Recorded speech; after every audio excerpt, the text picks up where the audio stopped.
It was literally to show these old black and white movies, and we would say, Captain Video would say, Ranger, we have to check on our secret agent in Arizona, Hoot Gibson, and they would go from this modern whatever painted sets. We didn't have a lot of money in those days. The scenery budget for Captain Video was $15 a week, and you couldn't carry it over, so they used all these old sets and whatever. So you either blew your $15 or forget it. So all of our weapons and stuff came from the automobile department and Wanamaker's department store. You know, tailpipe extensions and a stick was the atomic rifle and things like that. And the Opticon scalometer, which is something you could see people hundreds and thousands of miles away.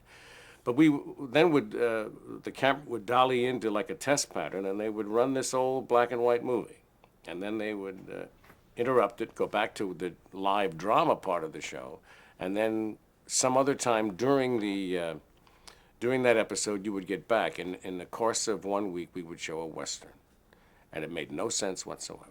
I mean, absolutely no sense. But that's what M.C. Brock, who conceived Captain Video, and Jim Cadigan, cowboy movies were the biggest thing. So that was his way of showing it. And then finally, they decided that the movies became less and less, and then finally they eliminated the movies completely, and we just did a half-hour live show every day. And then it went to 15 minutes, probably in about 1953 or somewhere around there. So originally it was how long? Half-hour show.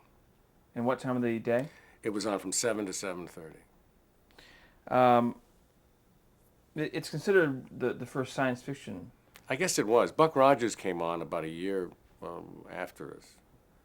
Maybe not even a year. So describe a little more the sets and the costumes. Well, it was at first we wore just khakis, you know, with Royal Northwest Mounted Police pips on our shoulder. I mean, they were just thrown together, you know, and we wore combat boots and caps. And then as the show got, when it was bought by a sponsor, we were sustaining it first. The first national sponsor we had was Powerhouse Candy Bars.